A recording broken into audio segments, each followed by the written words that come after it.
राज ठाकरेंचे लोकसभा निवडणुकांबाबत मौन, लवकरच बोलू तर शरद पवार उद्धव ठाकरेंवर हल्लाबोल करत यश मिळणारच असा विश्वास केला व्यक्त।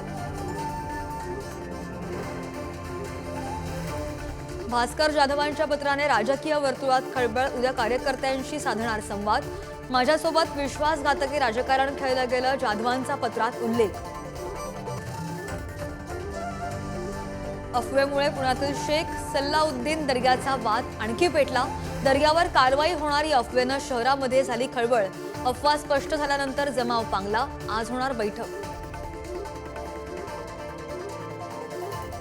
दिल्लीच्या बैठकीमध्ये महायुतीच्या जागा वाटपावर सहमती, भाजपला 34, शिंदेंच्या शिवसेनेला 10 तर अजित पवारांना 4 जागा, 1 ते 2 जागांवर अजूनही तिढा कायम।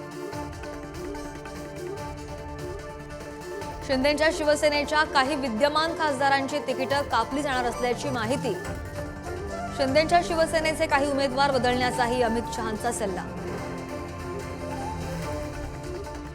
बदनामी करण्यासाठी ईडीकडून रोहित पवारांचा छळ, संजय राऊतांचा आरोप, तर कारवाई करत रहा, आम्ही लढत राहणार असं म्हणत संजय राऊतांचं आव्हान।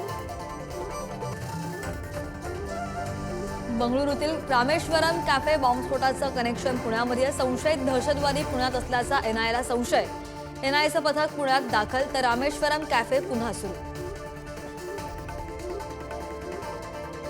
5व्या कसोटीमध्ये भारताचा इंग्लंडवर दणदणीत विजय, कसोटीमध्ये भारताचा 1 डाव आणि 64 धावांनी विजय, 4-1 ने मालिका ही खिशात।